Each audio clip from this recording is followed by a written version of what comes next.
Dear students, I welcome you all for semester 2. Semester 2, the mathematics. In this semester, we are going to study the mathematics 1B. Here, so we are going to study the mathematics 1B book.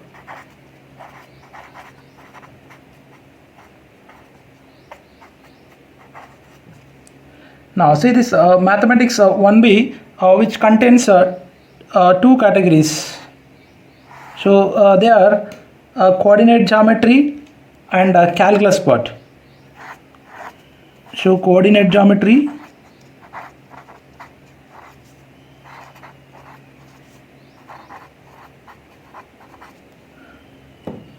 and calculus.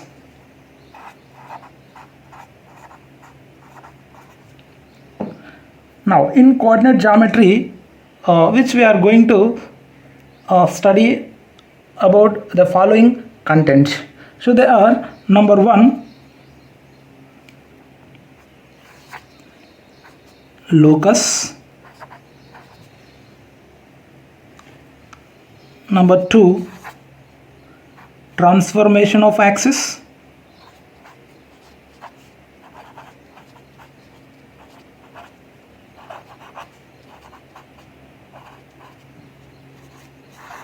number 3, the straight line,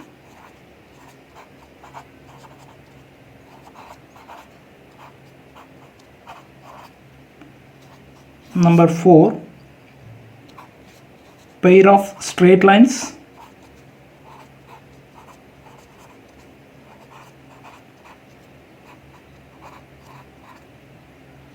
number 5, three-dimensional coordinates,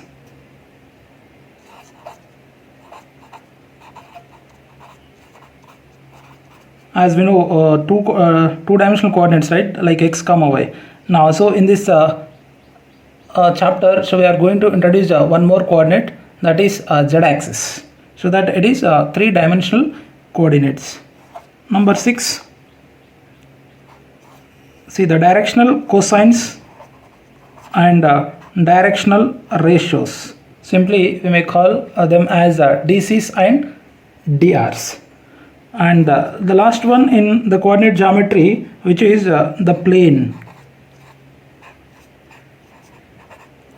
So these are the 7 topics which we are going to discuss in coordinate geometry in semester 2. And the next thing is calculus. So the calculus, so that contains the continuation chapter, that is 8th one.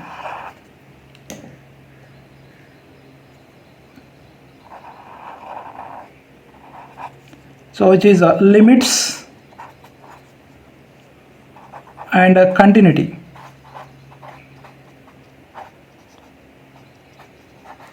Limits and continuity. 9th one, differentiation.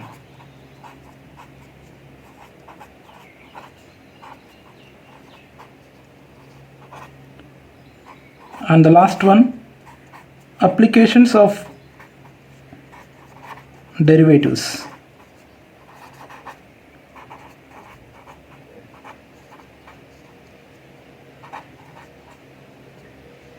Now, so these are the 10 topics which we are going to discuss in the semester 2 mathematics, and which is known as mathematics 1B.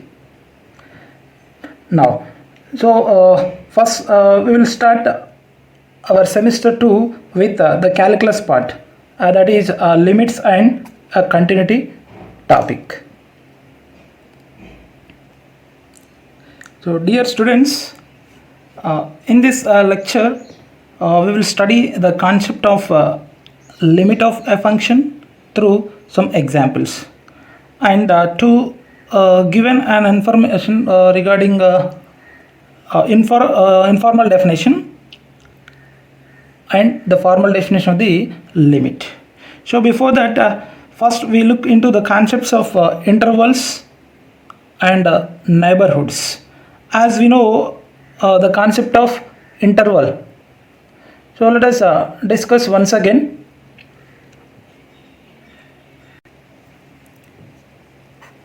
Intervals.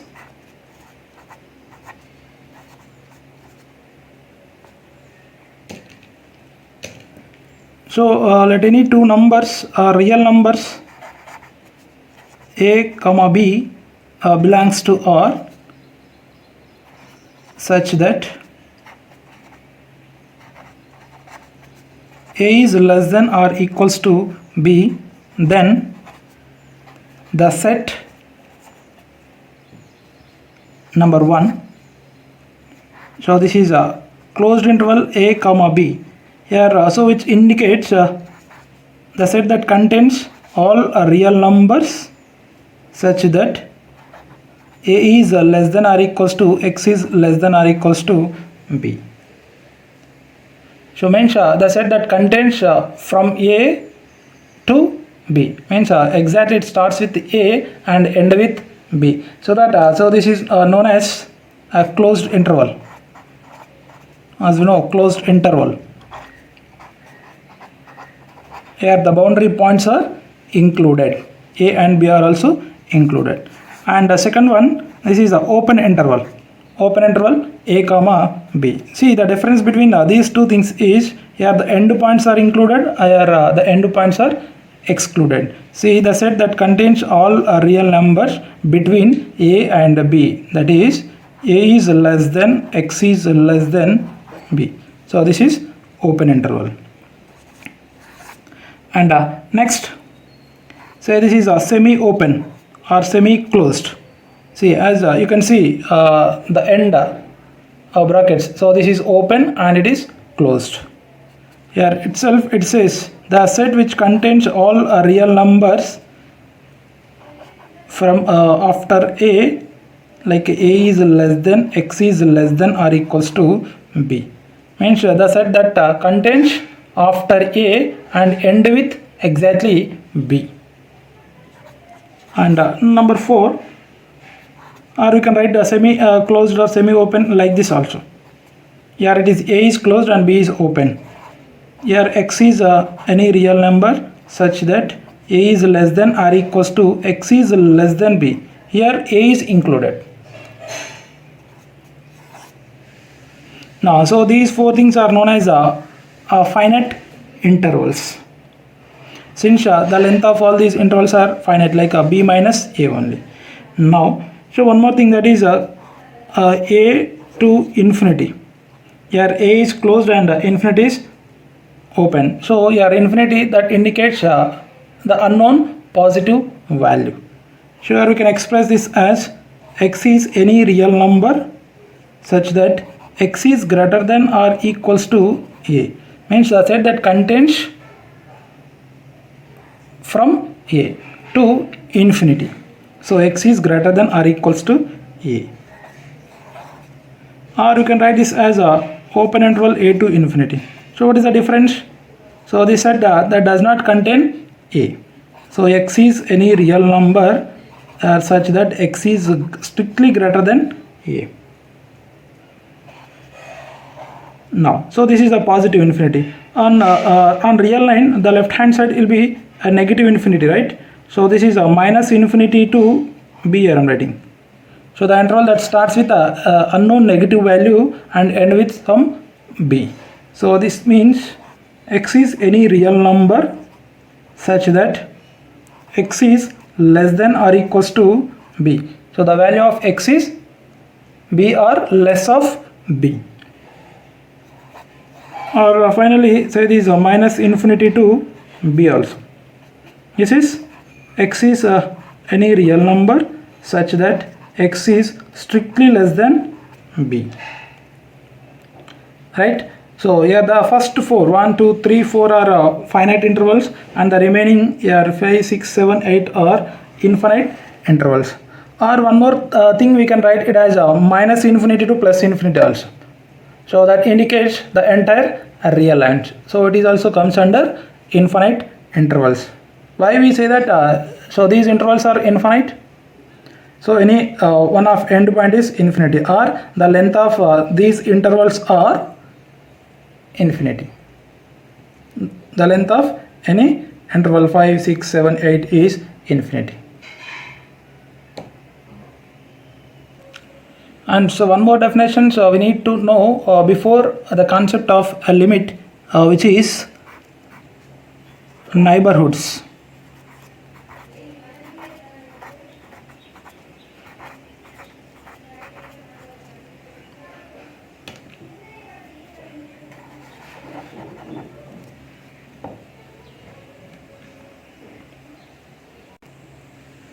So let us take any real number a and a positive number delta, a very small number delta which is positive. Then the open interval which is a minus delta comma a plus delta is known as the delta neighborhood of the point A. So the interval a minus delta comma a plus delta is there. So here the values from a minus delta to a plus delta. So after a minus delta to a plus delta, in between these two values there exists a number a. So all the values after a minus delta to a plus delta of a are known as neighborhoods, or the neighborhood points. That is here x is any real number between a minus delta to a plus delta, that is a minus delta is less than x is less than a plus delta. So every number in a minus delta to a plus delta, so like this, a minus delta to a plus so delta. So that is if you take on a real line, so let it be this is a minus delta and it is a plus delta. So these are the values. So in between these two numbers there exists a number a. So after a minus delta to before a plus delta are the neighborhoods of a. They are the neighborhood points of a. As you know the meaning of a neighborhood. So all the values from a minus delta to before a plus delta are the neighborhoods of a. So for example, let us consider a is equals to 1 and let it be this delta equals to 0.1. Here so you can create an open interval by using these two numbers. So that is like a minus delta and a plus delta, right? So a minus delta means that is 1 minus 0.1, which is 0.9. And what about a plus delta? A plus delta means 1 plus 0.1, so that is 1.1. So if it is 1, then so there exists another value, this is 0.9 and it is 1.1. So from after 0.9 to before 1.1 are the neighborhoods of the point 1. So like after 0.9, maybe say it is a 0.999 or 0.9999 like that, or after 1 that maybe 1.001, 1.0002 up to 1.1. So here the values between 0.9 and 1.1 are the neighborhoods of the point 1. And so here one more point we can identify, so that is,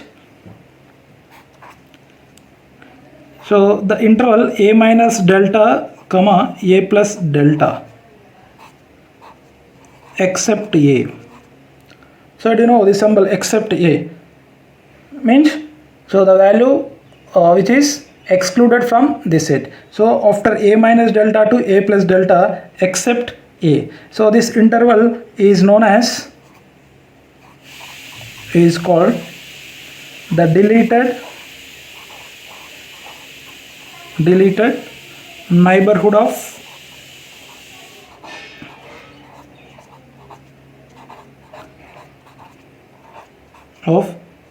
A. Means, so this is the set that does not contain the point A, but so every point of every neighborhood of A will be exist here except A. అంటే ఇక్కడ ఏమవుతుంది, మనకి ఏ అనే value కాకుండా ఏకి చుట్టుపక్కల ఉన్న values అన్నీ ఇక్కడ ఎగ్జిస్ట్ అయి ఉంటాయి, right? After A minus delta to A plus delta will be exist in this set except A. So this is called the delta neighbourhood of A. For example, 0.9 comma 1.1 except 1. So this is also a set. So this indicates the deleted neighborhood of 1. Deleted neighborhood of 1. So your neighborhood is nothing but the neighbor values of a particular number. So this is the open interval a minus delta a plus delta, which is known as the delta neighborhood of a. So a minus delta comma a plus delta is the neighborhood of a. Here if we delete that a, that is known as deleted neighborhood of the point a. A మాత్రమే ఉండదు, a చుట్టుపక్కల అన్ని values exist అయి ఉంటాయి ఈ ఇంటర్వల్లో. That is the difference. If the a is exists, then that is the neighborhood of a.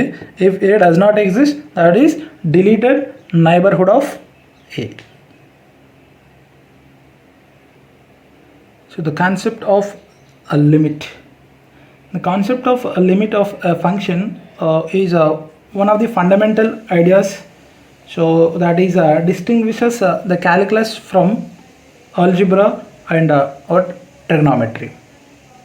So first we need to develop the limit of a function informally, then later it is a formal definition. Now so let us take one example.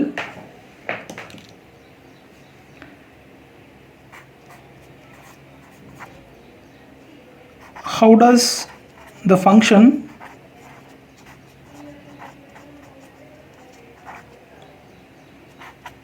here f of x is equals to x square minus 1 by x minus 1. So its behavior near x equals to 1. So how does the function x square minus 1 by x minus 1 behave near x equals to 1? So here the given function f is defined for all real numbers x except x equals to 1. Why? Since so we cannot divide this number with 0. If we put x equals to 1, then what happens? The denominator value is 0. So that so we cannot divide by 0.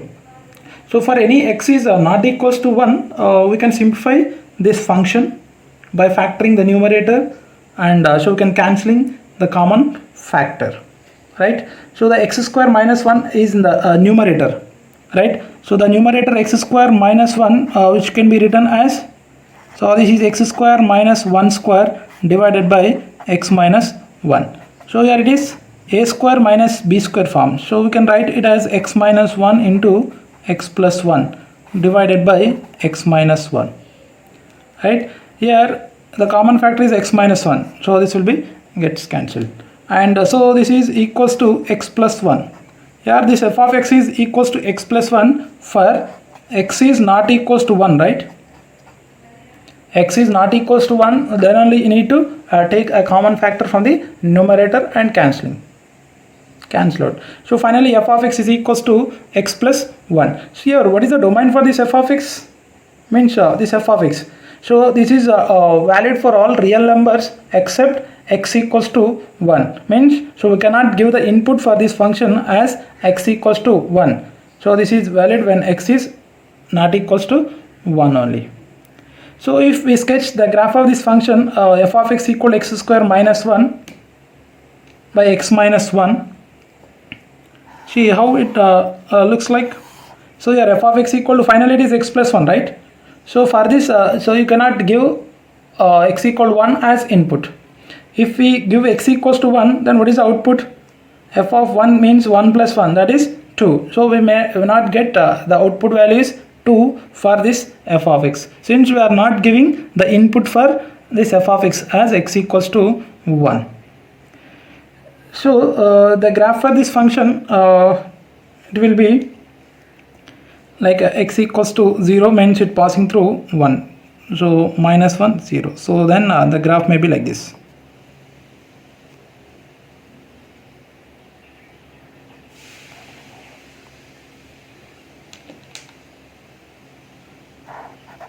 So obviously it is a straight line, and see 0 and if we put x equals to 1, then so here we may not get 2. So that so here I'm writing this as a whole.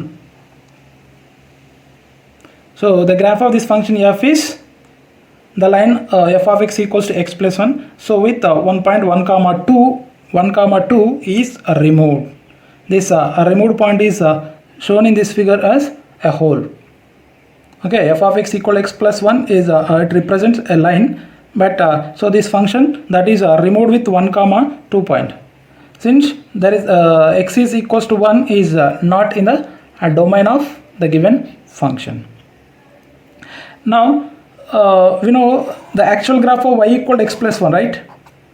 The graph of x equals to 1, sorry, f of x equals to x plus 1 means, so that is like this. So this is the 1 and 2 also filled. So if x equals to 1, then this is filled with 2. So this is the graph of y equals to x plus 1, and this is the graph of f of x is equals to x square minus 1 divided by x minus 1. This is x plus 1. So 0 and it is a minus 1. This is also minus 1. So if it is 1 and it is 2. If it is 1, then it is a whole. Since the domain for this function is all real numbers except 1. Here the domain of this function is all real numbers. So here the graph of f is identical with the line y equal to x plus 1 except at x equals to 1. See, these two graphs are as it is at x equals to except at x equals to 1. So rendu graphs same ne chudandi. Here for this function at x equal to 1 there is a hole, here no hole. ఈ ఒక్క point తప్ప మిగతా అన్ని సందర్భాల్లో same ఉంది. So these two graphs are identical except at x equals to 1, where f is not defined even though f of 1 is not defined. So it is clear that so we can make the values of f of x as closed as we want to 2.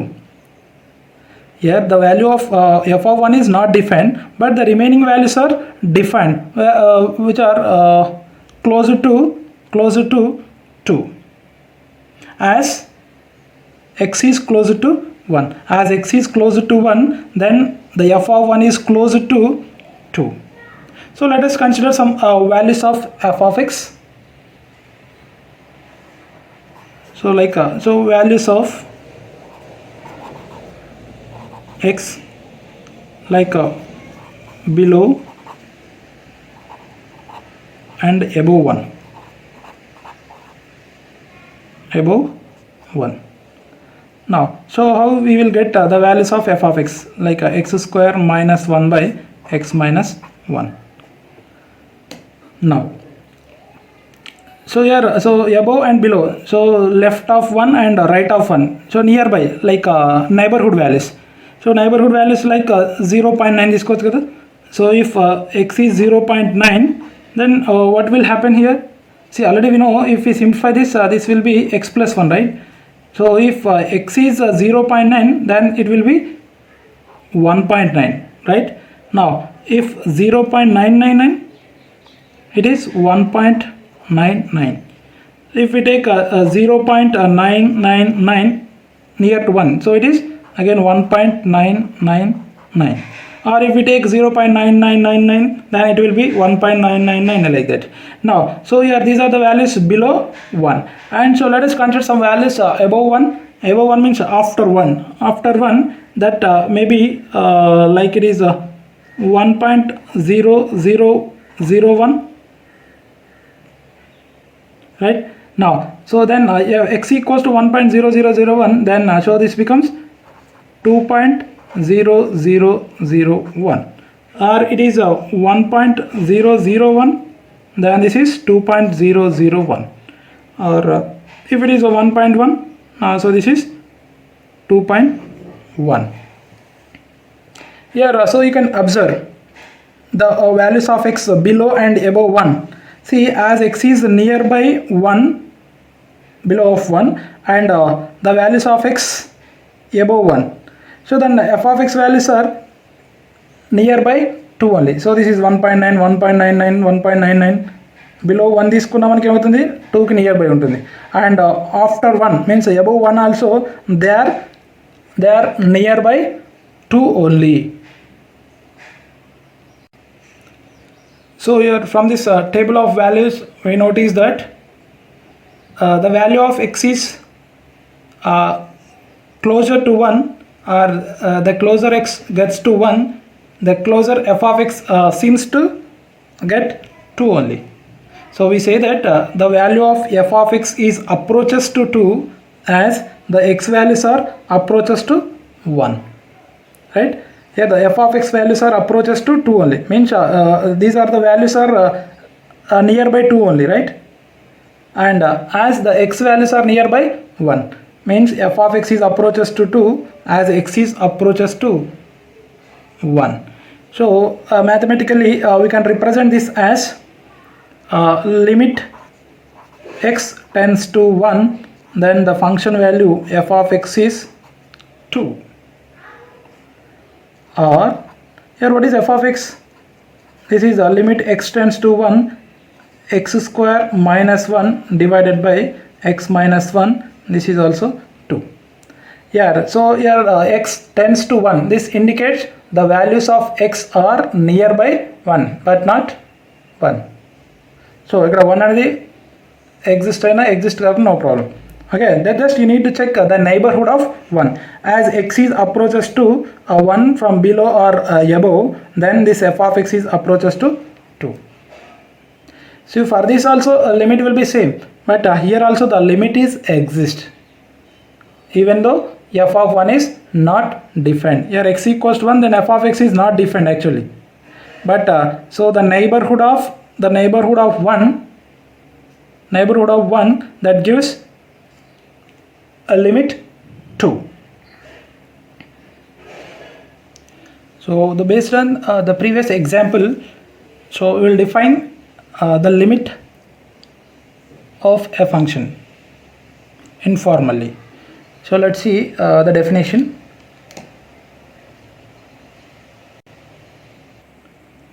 So let f of x be defined on an open interval about a.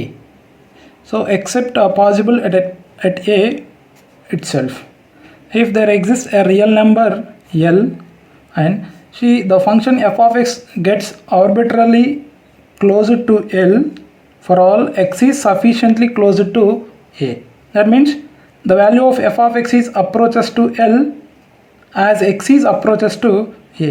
Here we say that f approaches to L as x is approaches to a. The value of x is in the neighborhood of a, then f of x is in the neighborhood of L.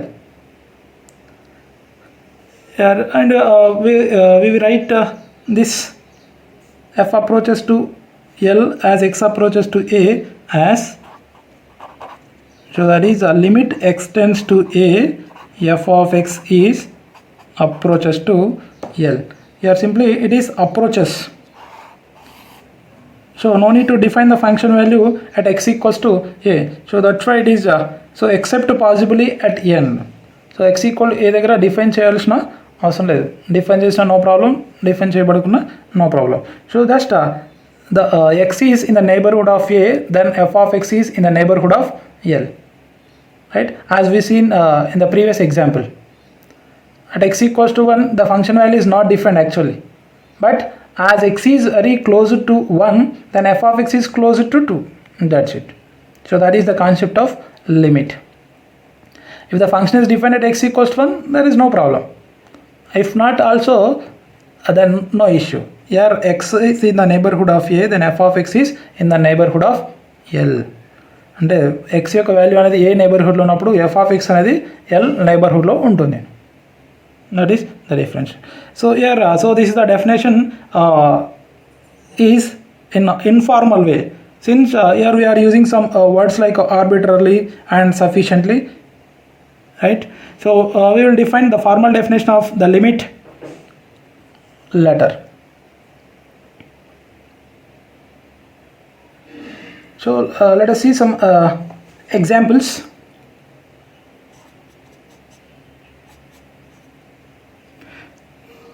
Number 1, So the limit x tends to 2 now, so this is 5. So what does it mean? So as x is approaches to, then 5 is approaches to. So here the 5 that indicates a constant. So the constant is nothing but there is no change, right? So it is not a variable. So as it is 5 only. X is anything, then 5 is always 5 only, right? Now, so for example, limit x tends to 4 and 9 is there. Then what happens? As x is approaches to 4 or x is in the neighborhood of 4, then the function value f of x is, here f of x that is again a constant. So the constant is always a constant. Then this is 9 only. Now, number 3. So limit x tends to some 6. Then here it is x. Now, so as we know, here x is an identity function, right? So it is a constant, and this will be identity. So identity is always, the output of identity is always itself. F of x is x, right? So if we give the input for identity function 1, then output is 1, 2, then 2, 3, 3. So therefore the x is in the neighborhood of 6, then x is also in the neighborhood of 6 only, right? Let us take one more. So it is limit x tends to 2, then so this is 5x minus 2. So here there is no the denominator for this, so that so directly you can substitute the value of x. So here x is in the neighborhood of 2, then f of x is in the neighborhood of what? That is, so 5 times of 2 minus 2, that is 10 minus 2. So therefore this is 8. So here x is in the neighborhood of 2, then 5x minus 2 is in the neighborhood of 8.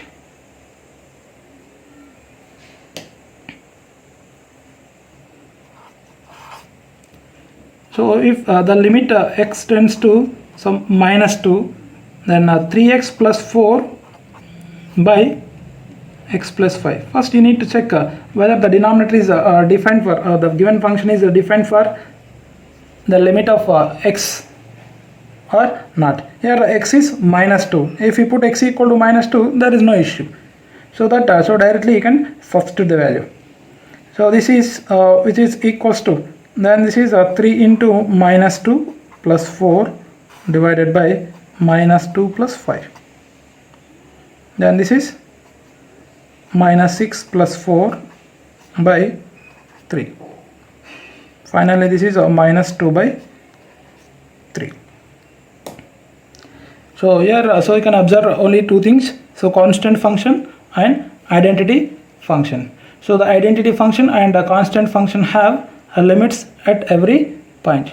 So for identity or constant function, the limit is always exist. For constant and identity function compulsory ga limit anedi exist avutundi. So here y means, so if f is an identity function, if f of x is the identity,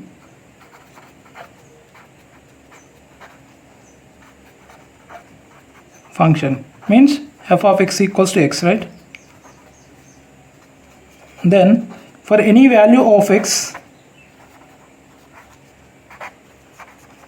for any value of a, sorry, let it be a. So this limit x tends to a, f of x is always a, since f of x is our x, right? So this is a limit x tends to a, x is always a. As you know, the graph of f of x equal x, f of x equal x means, so that represent a line which is passing through origin, right? That is the line that is passing through origin. So this is the graph of f of x equals to x. So here x is 0, 0, x is 1, 1, x is 2, 2, 3, 3, 4, 4. Or if x is a, x is any a, therefore the output on y-axis is also a only. So then the limit of an identity function at every point of a is always a. And so similarly for a constant function, if f is the constant function,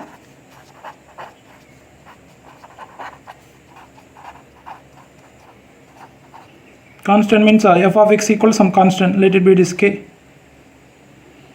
Then for any value of for any value of a, here the limit extends to a, f of x is always k, or it is a limit extends to a, k is always k. So here k is any real number. So if for example k is any positive number, therefore the graph of f of x equals to k. So that represent a line which is parallel to x-axis. So this is our y equals to k. Y equals to k. Let it be. Now, so here you can observe. So if we give any input for this, then say the output is always k only. X is 0, then this is k. X is 1, k. 2, k. 3, k. So if we give x equals to a, then the output is also always k only. Since it is a k value.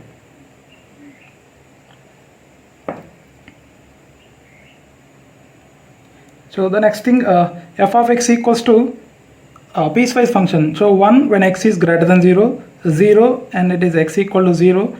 Here minus 1 when x is less than 0. See, already we know this function. See, what is the name of this function? The name of this function, that is a signum function. Signum function. On a functions to నేర్చుకున్నాం. And you know the graph of the signum function also. That is, see here you can observe. So the input values are positive values. X is more than 0, then this is always 1. So then the graph will be like this. Here x equal to 1, this is a whole. X equal to 0, then this is 0. And x is less than 0, it is minus 1. Means it is nearby minus 1. So like this, whole. So this is 0, 1 and minus 1. And so this function is known as our signum function. Right? So the signum function, say the f of x that has no limit at x equal to 0. So why? So y means as x is approaches to 0 from below of 0 and above 0, then it is jump at x equal to 0. Jump out x is x values are 0 from below, then say it will be minus 1, and above 0 they are 1, then approaching to 1. So there is no single value L which is approaches by f of x. అంటే ఏమవుతుంది, 0 యొక్క నైబర్హుడ్లో చూసినప్పుడు ఏం కావాలి మనకి, only ఎల్కు మాత్రమే approach అవ్వాలి. యార్ x is in the neighborhood of 0, then f of x is in the neighborhood of 1 as well as minus 1. So there is no particular value. So therefore the limit is not exist for this type of problem. So therefore this f of x has no limit at x tends to 0 because its values are jump at x equal to 0. So limit exist కావాలంటే ఏం కావాలా, ఆ particular వాల్యూకి below తీసుకున్నా above తీసుకున్నా function value same ఎల్కి approach కావాలి. If x is in the neighborhood of a, then f of x is also in the neighborhood of L. So dear students, I hope you understand the informal definition of L limit. And in the next lecture, so we will see the formal definition and we'll do some interesting problems. Thank you.